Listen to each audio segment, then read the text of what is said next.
2020년 7월 31일입니다. 7월의 마지막 아침입니다. 오늘은 비가 내리고 있어요.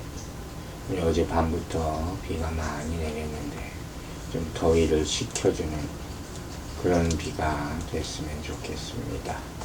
자, 오늘 말씀 창세기 29장 31절부터 35절까지의 말씀입니다. 창세기 29장 31절부터 35절 31절 말씀부터 보겠습니다. 여호와께서 레아가 사랑받지 못함을 보시고 그의 태를 여셨으니 라헬은 자녀가 없었더라.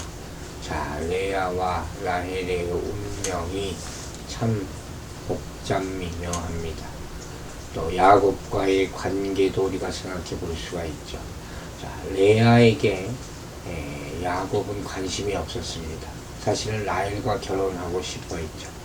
그래서 이렇게 표현되어 있어요. 사랑받지 못함을 보시고 그 야곱이 레아를 사랑하지 않았다는 거죠.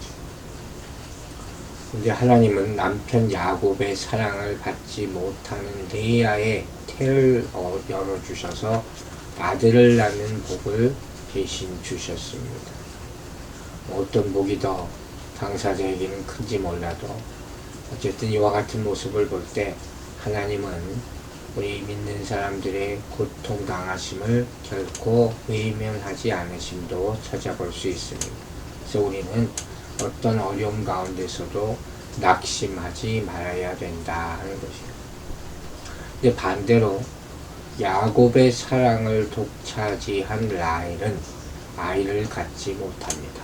자, 이걸 공평하다 그래야 되나요? 뭐라고 표현할지 모르겠습니다. 이처럼 전체적으로 봤을 때 야곱의 결혼 생활은 시작부터 순조롭지 못했다고 할 수 있어요. 결혼 과정부터 시작해서 원하는 여인과 결혼하지 못했죠. 자손을 낳는 과정까지 야곱의 뜻대로 되지 않았다는 겁니다. 야곱은 자신이 사랑하는 라헬로부터 아이를 갖는 것을 원했을 거예요. 그러나 현실은 그렇게 되지 않았습니다. 자, 전에는 모든 일이 자신이 계획한 대로 이루어졌어요. 사실 말도 안 되는 거래로 형에게서 장자권을 살 때도 그가 마음먹은 대로 이루어졌고, 형으로 위장해서 아버지 이삭을 속이고 복을 가로채는 것도 성공했습니다. 그게 성공이라고 해야 될지 모르겠죠. 그러나 야곱 자신이 생각할 때 그의 성공은 거기까지였어요. 그 이후 그 집을 떠난 삶은 그의 뜻대로 되지 않았습니다. 동생에게 속아서 모든 것을 내준 형 에서의 보복을 피해서 도망자 신세가 되죠. 또 7년을 열심히 일해서 사랑하는 라헬을 아내로 얻은 줄 알았지만 외삼촌 라반에게 속아서 원치 않았던 레아와 첫 번째 결혼을 하게 됩니다. 또 7년을 더 일하고 나서야 그가 일한 대가로 라헬을 얻었지만 그녀를 통해서는 여전히 아이를 얻지 못하고 있는 것을 볼 수가 있습니다.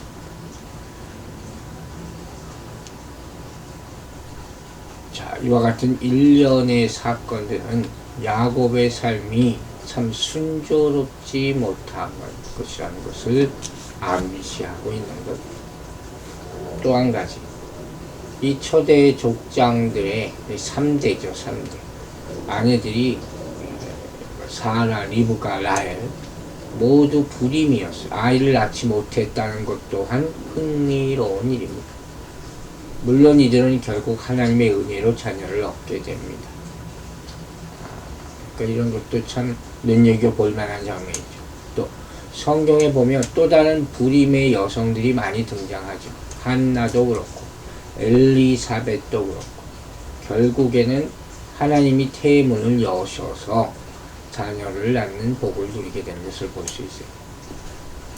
구약에서는 이러한 은혜를 베푸시는 하나님에 대한 찬양도 많이 나타납니다. 즉 구약 성경을 보면 잉태와 불임이 하나님의 손에 달려 있다는 것을 우리에게 보여주고 있습니다. 자, 32절 보겠습니다. 레아가 임신하여 아들을 낳고 그 이름을 르우벤이라 하여 이르되 여호와께서 나의 괴로움을 돌보셨으니 이제는 내 남편이 나를 사랑하리로다 하였더라. 자, 레아는 비록 남편의 사랑을 받지 못했지만 하나님의 사랑과 위로를 받아서 아들을 얻게 됩니다. 이제 이 아들을 얻자 이제는 남편이 자신을 사랑할 것을 기대를 하죠. 이 아들을 낳는다는 것은 요새는 딸 낳는 걸 더 좋아하는 집이 많지만 옛 전통 사회에서는 여인이 누리는 최고의 기쁨이었어요. 또 가문이 있는 것이기 때문에 대를 이어서 생명을 출산하는 것, 여인이 누릴 수 있는 복 중에서 가장 큰 축복이었다 하는 것이죠. 그래서 레아는 이 첫 아이의 이름을 뭐라고 정해요? 르우벤이라고 했어요. 르우벤이라는 이름이 뜻이 뭐냐? 보라 아들이라 이런 뜻이 오죽 기뻤으면 아들을 낳은 기쁨이 얼마나 컸으면 아들이다 이렇게 이름을 줬겠어요. 그래서 이와 같이 보면 이 서름받고 살아왔던 그녀의 삶이 괴로운 것을 보고 하나님께서 준 위로의 선물이라고 할 수 있어요. 그런데 나중에 보면 르우벤은 서모 빌하와 통간을 합니다. 그 죄 때문에 장자권을 박탈당하게 됩니다. 공교롭게도 그의 후손 가운데 왕이나 사사나 예언자가 나타나지 않는 것을 볼 수가 있습니다. 자, 레아는 하나님의 선물인 아들을 통해서 남편과의 관계가 개선되기를 희망을 합니다. 그러나 현실은 그렇지 못합니다.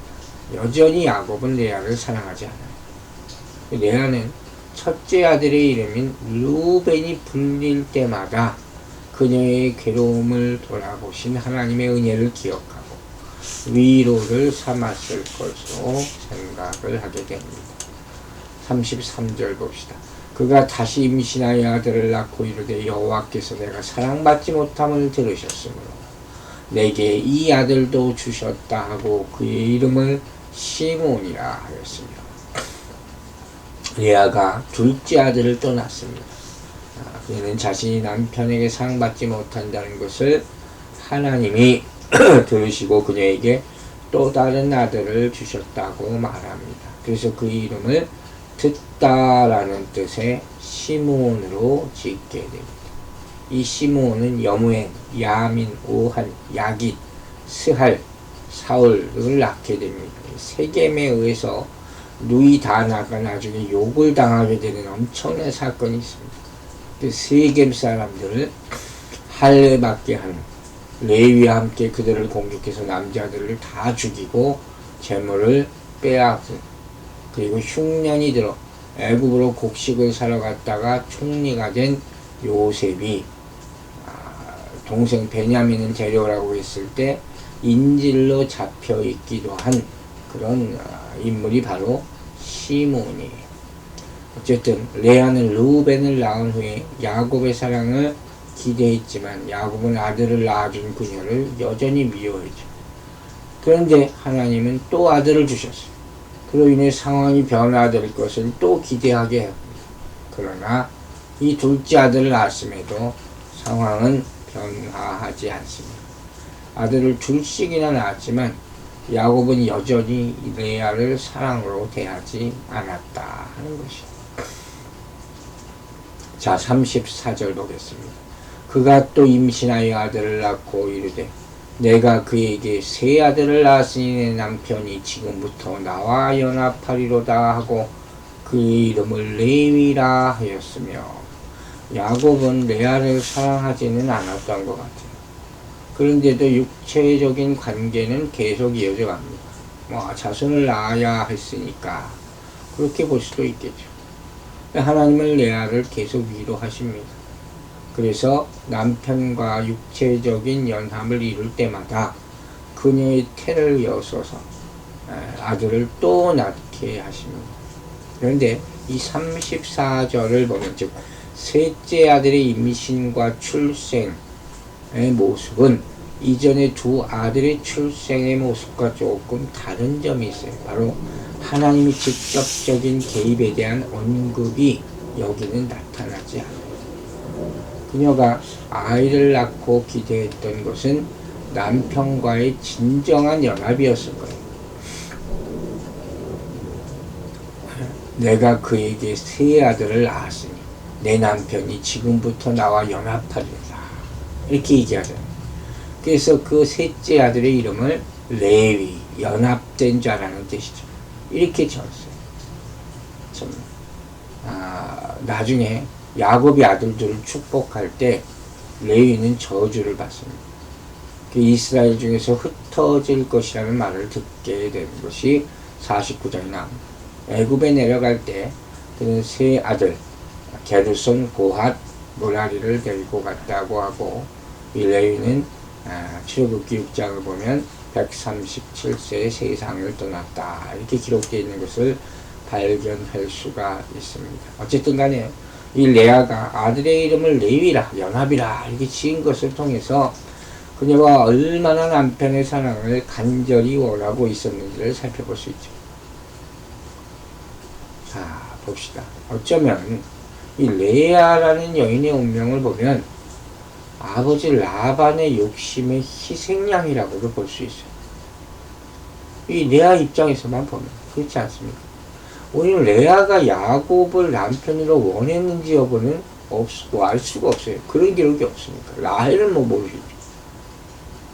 나중에 집 떠날 때 레아의 반응을 보면, 야곱이 집 떠날 때 최소한 레아는 라반의 욕심 때문에 희생당했다고 생각하는 것처럼 보이기도 합니다. 31장의 그 내용이 좀 나옵니다. 결국 이러한 모습들을 보면 라반은 속임수로 물질적인 유익, 일 잘하는 일꾼 하나를 얻었는지 모르죠. 사위도 얻었죠. 또 외손주들도 얻었죠. 그러나 그 속임수는 또 다른 불행을 잉태하는 원인이 됩니다. 딸 레아의 불행이죠.